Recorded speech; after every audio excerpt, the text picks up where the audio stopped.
And good afternoon. Welcome into Market Talk for Wednesday, February 3rd, 2021. I'm your host, Jesse Allen. Great to have you here with us. MarketTalkAg.com. That is our home on the web. You can find us on Facebook, Twitter, and Instagram as well. It is all at Market Talk Ag, and our great radio affiliates across the country. You can find a list of them under the About section on our website as well. Very excited today to bring in our good friend Mike Zuzolo with Global Commodity Analytics. And Mike, good afternoon. And it's a good thing we get to talk about higher prices today. Things started out, it was looking like another bleak Wednesday in the trade, but things turned around nicely in grains today. Yeah, I was beginning to think that if today was going to be a weaker day, I might be getting my pink slip from you, Jesse, because I was not having a very good track record on this market on the midweeks. I was either going to have to change days or you're probably going to get rid of me. So yeah, we did. We saw a really nice recovery and really key technical recovery. And I think it was a fund-led recovery as well.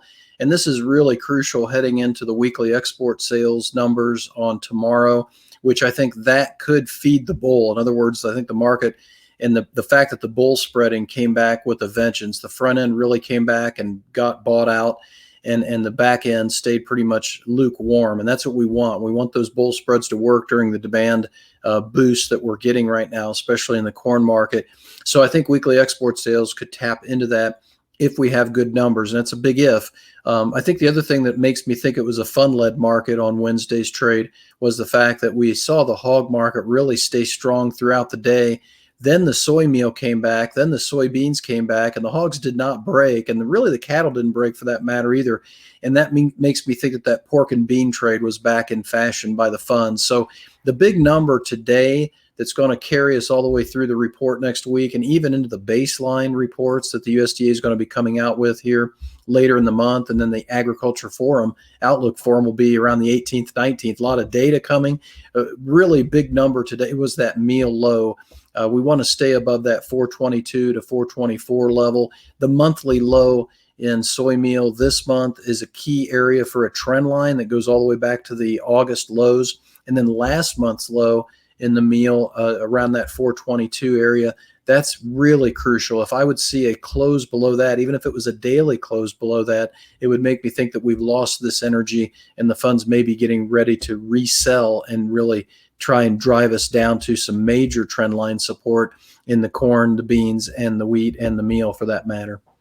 Well, Mike, I want to talk. You mentioned hogs there a little bit. Why don't we talk that just here briefly before we get into more stuff about the report? And, it's looked like the last couple of days we unwound some of those bull spreads in hogs, and we've really had some good strength and support hold in this market. And that front month on Wednesday, holding above 72 at 72.37 in that Feb contract, 79.20 in the April contract. Is that what you're kind of seeing in this hog market? Where's some of this good support coming from here the last couple of days? I think we've talked a lot about this and done a good job for the listener as far as what's happening in the hog market. It's not like we don't have a decent supply right now, but we also have this PED virus that's cropping up in China now being talked about. The issue of African swine fever in China has never gone away, in my opinion, Jesse. And so when they released or said they were going to release 2 increments of 30,000 tons of pork over the next couple days throughout this week into their domestic supply chains, and that is the Chinese government. It kind of gave me the idea that there's something wrong in the herd over there. They're not rebuilding as fast as they should be in China. And then lastly, and probably most importantly, is the PRRS issue here in this country. I actually talked to a major news wire yesterday in New York, and they had no idea that there was a PRRS outbreak in this country. And I'm not slamming them. It's just I think there's a lot of people in the market that maybe don't deal with the hog producers and the cattle ranchers as closely as you and I do. I don't think they realize these numbers were going to be coming down as much as they probably are. So I think that helps explain why the market overall has been rallying. Now, you brought up a big point about the bear spreading and how the back end has been coming up against the front end. I think this relates to COVID again. I think the trade in general has been disappointed. I think substantially disappointed with how we're not coming out of COVID. Vaccinations are slow. And at the same time, I think they're thinking that we will have a big boost in demand in that back end time period after we get past springtime. So I think it makes logical and fundamental sense that the trade would want to do quite a bit of bear spreading where they sell the front end, and especially if the fiscal stimulus package is not coming or it's being delayed too, you throw that on top of it, and that kind of takes the wind out of the sails of an inflationary bull right here, right now. So I think a lot of longs maybe move to the back end, but nuts and bolts, when it comes right down to it, we're getting high in hog prices. I'll be hedging before the end of this month, maybe before the end of next week, based upon some of the things I'm looking at. But I think we were right on the money with getting this market to find some support after that last break to the downside, mainly because of disease pressure. Well, and we continue to see a strong pork cutout value as well, and Right. we anticipate come Thursday morning that we might see strong export data once again as well in this hog market. And I think that's all adding fuel to the fire right now. I agree wholeheartedly. And I think that's where, if you don't get that, you're going to be, I think the market's going to be very, very disappointed. I would look for more bear spreading where they sell the Feb off, because we do have, after all, a premium building in the Feb contract, which I think that goes off around the 16th or the 19th of the month. And we have to balance that up against that CME hog index at some point in time. So we need good exports, whether you're talking soybeans or hogs tomorrow. Well, Mike, I want to talk about the USDA report coming out next Tuesday. You and I both have seen some of the pre-report estimates come out here this week, and some of those analyst projections, and starting to maybe see some of that priced into the market. And I know soybeans today, we had a good run up there that kind of pulled this corn and wheat market with it. But overall, looking at that USDA report coming up on Tuesday, and you see some of these pre-report estimates, what are you seeing combining all that together? Do you think we're going to drop this carry out closer to 100 in soybeans? That would be my first question. Yeah, I mean, that seems like a stretch right now, in my opinion, Jesse, because number one, the USDA doesn't tend to like to go down to 100 just because they'll probably cut demand enough that we stay at least above 105. I get more of the feeling that we're going to be more in that 115, 125 range, but even at that level, if with the demand that we've had, we've talked about 2008 before, and how this seems to be a similar or model year that I'm using for soybeans in particular. That 2008 market, we had a very, very similar U.S. Ending stocks number. In fact, it ended up being 140 million bushels, if memory serves me right. But the stocks to use ratios were up around 5%. So you have that, but this year you already are at 2.5% stocks to use ratio. So the closer you get to a 2% stocks to use ratio, I think the more the trade's going to be extremely nervous about any problems whatsoever. And there are still problems in South America. There is still an issue with Argentine production potential. And the soybean production, it essentially has been saved by some of these rains. But is it a bin buster? No, not by any stretch of the imagination. And February is going to be just huge for both Brazil and Argentina because of how slow their plantings were this year. So I think the trade will err on the side of, let's make sure we ration demand. Let's make sure we stay above 100 million bushels on ending stocks. And that's probably the biggest thing to watch for when it comes to when we do get that USDA report out. If we're up around 135, 145, I think the trade will feel like they've done enough demand rationing.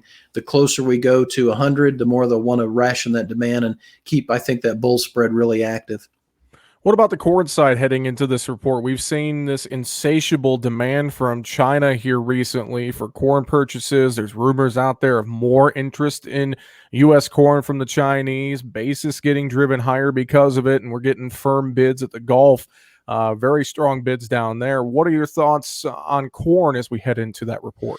Yeah, and we also have Mexico really showing up a lot too on our export sales on a daily basis, and it seems like Latin America, Mexico, and China are really vying for those same bushels that we have. And I think we've talked about this many times, but it's worth repeating because we're right in the middle of second crop corn being planted in Brazil, and I should say it's not being planted. They're very far behind at this point. They think they're going to get caught up, but if they don't, then you not only have a lower corn production potential in Argentina, pretty much, I think, baked into the cake at this point. No better than average, in other words, and no better than the 7-year average, which keeps you down around 45, 46 million metric tons. And then you have to deal with the Brazilian crop and whether we can even hit 100 million metric tons total, because the safrinha crop is almost 2/3 to 3/4 of the total. So I think when you relate that back to the corn, that's what I want to look at when it comes to the USDA report. It's not going to be so much about U.S. carryover as it will be what USDA does with the competitors in Argentina and Brazil.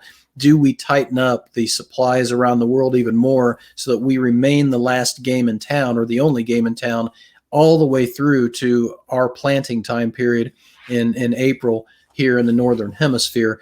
Having said that, I think 1.35 billion bushel carryover is probably what I would expect out of USDA given our demand base. And essentially taking 200 million bushels off the last month's carryover makes sense to me, because that's what USDA tends to do at these time periods in the winter. We're picking up on shipments in corn, but it's not as red hot as it's been for the soybeans. So some of the private estimates coming out at 1.1 billion, that would be a surprise to me if USDA took us that low. Well, we'll be watching that USDA report when it comes out. We'll ultimately see where things end up. Now, as a producer heading into a report, and typically this February report is not, we don't put a lot of stock into it. There's not many changes, but just with the way everything's been lately, we anticipate there's going to be some changes. Heading into this report, if I'm a producer sitting on any bushels of, say, old crop corn, or looking to market, new crop corn or soybeans or whatever the case may be, any recommendations for them as they head into this report about what they could do with their marketing?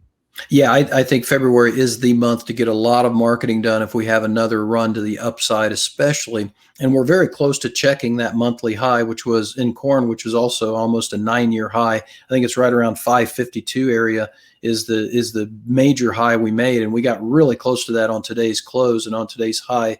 So what I'm really wanting is a brand new high in both corn and beans in the old crop, and then see what the new crop can do for me. And I really do think that if you rally sharply after the report, then you really want to make hay while the sun's shining, because two things. We are getting wetter in the middle part of the country. We're getting more snow. We're getting more rain. I think we're going to cut that drought monitor down. And if this month of February ends up being as wet as some of these models suggest, we may not have much drought in Illinois and Iowa come March 30th. Second thing is, we do have USDA coming out with those baseline projections, fresh numbers the week before the Agricultural Outlook Forum. So you'll get fresh numbers the week before, and then you'll get fresh numbers when they come out with their Agricultural Outlook Forum. I think they're going to come in big on both corn and bean acres for 2021, and that's probably going to make it a lot more difficult for the new crop to rally after those numbers come out, unless we had a very strong WASDE report, but the market could have already priced that in. So I'm really wanting to hedge in a rally in between a WASDE report or pre-WASDE report before the Agricultural Outlook Forum. Let's talk wheat a little bit. And the wheat market on Wednesday was seemingly pulled higher by soybeans and corn. It looked like to me, wheat's been under a lot of pressure with the Russian export taxes, and that dollar index creeping higher is not, that's supportive to wheat as well. And, you mentioned corn and soybeans. We could see some big acres planted there, but we can't discount the fact that we could see more wheat acres or cotton or sorghum or milo or anything like that here across the countryside. It's a real big acreage battle shaping up. But looking at this wheat market after today, any positives you're seeing there or negatives to talk about? It's a negative right now because of the spread, Jesse. I think that's probably the biggest negative I see right now is that wheat corn spread's fallen below $1. There's not a lot of support until you get to around 70 or 75 cents. And guess what? When you get soft red wheat, only 70, 75 cents premium to corn, the feedlots and the poultry feeders and the hog feeders start looking for wheat to be able to feed instead of corn. Now, having said that, we're not there yet in the cash market because of the basis levels that we're trading. In other words, Gulf corn is still about $1 discount to the soft red wheat at the Gulf of Mexico. So physical corn probably isn't there yet, but you go down another 20 cents on that spread and wheat can become a competitor to the corn in the feedlots and the domestic feeding. And also in Asia, they've picked up on what the Western countries do. They do feed a lot more wheat when it makes them money, and it's too hard to get a hold of corn. So if I could have one wish out of the WASDE report, and it's like I wish this almost every month, please give me a lower world wheat ending stocks number instead of a higher one, because it always seems to take away from the upside potential in corn and beans. So wheat tends to be the anchor. I'm not looking for much changes here because everybody's getting bigger numbers on Australia, and I don't think USDA has quite factored that in.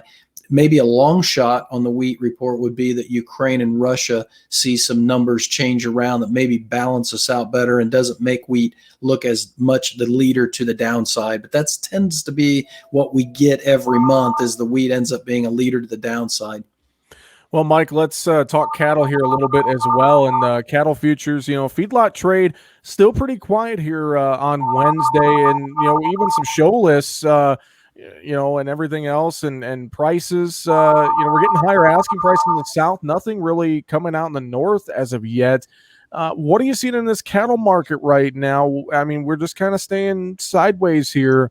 Any thoughts on what we got going on in cattle right now? Well, you've got that premium really built up high in the futures market, for especially in the feeders, but also it's starting to really take hold in the fats as well. Like you said, 112.5, 113, and that's on fair to mid to kind of yucky demand right now. And then what I saw Friday really kind of bothered me too, Jesse, when it came to this futures premium against the cash discount in the fat cattle especially, and that was the 5-pound increase in dressed weights for the cattle.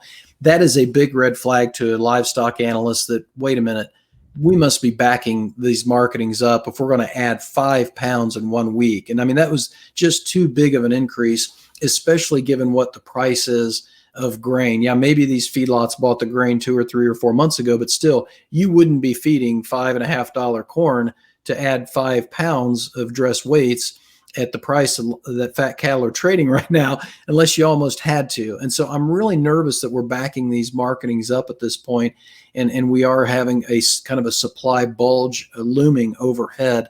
And so I'm really eager to get my hedges back in place. I've got the puts in place on my fat cattle. That was a good move because the puts that I bought we've lost about the amount of cost that the puts are at right now. So we're really able to take advantage of, if we go up a little bit higher, reestablishing a bona fide hedge, a short futures position, and being able to take advantage of the jump that we've had here. Same with feeders. I really think the back end feeders, especially those May feeders, I'm really watching. I think feeders and hogs, I talked about maybe by the end of the middle of the month, and maybe even by the end of next week, I'll go ahead and move some hog and get some hedges done. I think feeders are at that point too, just because of where the May feeders are. We've got a lot of animals out there still, and I think the trade's kind of decoupled from that in the funds and in the futures market. Cash market, I think, is really trying to tell us, hold on, we've got a lot of numbers there. We don't have to go bidding you up right now. Well, a lot of great insight as always, Mike. Any other final thoughts you have for us? Anything maybe stock market, outside market wise that we need to watch for that could influence grains, or anything else in general? Yeah, for the most part, the risk on trade is still there. Metals, energies, equities, this crude oil making a new 1-year high this week. These are still a risk on environment that we have in the macro. And so that's nice to see going into the WASDE report. I will say, though, that dollar making a new 9-week high really has me on point to see if we don't see a crude oil high here in the very close distant, the close, not too distant future. And if I see a sell signal in the crude oil, that will start to charge me up with the idea that the inflation bulls may want to start pulling the plug. So much like we talked about last week, I think it was, you want to watch the La Nina bull and you want to watch the inflation reflation bull. If they start to want to pull the plug and you are a seller on the way down, realize that they may pull the plug relatively quickly, and you'll be needing to catch a falling knife, essentially. So that's why I personally want to go ahead and just sell as it goes higher and then defend it if I need to. I was going to ask you about the whole stock market fiasco with GameStop and all that last week, but I think that's a conversation for another time. Yeah, especially since I don't have a stockbroker's license, and I don't want to lose my commodity license. I think you and I could just talk about that in private. But great insight as always into the commodity market, Mike. And I know folks can find out more at globalcomresearch.com. That's com with 2 M's, and they can sign up for a trial with your newsletter, right? Yeah, I'd love it if they would send us an email or send us a trial on the globalcomresearch.com website, and we'll sign you up with a 3-week trial for free. And I'll just contact you once at the end of the trial to see if you want to subscribe. Well, Mike, I appreciate the time as always and the great insight, and we'll talk to you next week. Thanks, Jesse, for having me. And let's keep these higher markets rolling on Wednesday. I love it. I love it. Mike Zuzolo with Global Commodity Analytics, our guest today here on Market Talk. Find us online, markettalkag.com. I'm your host, Jesse Allen. Have a great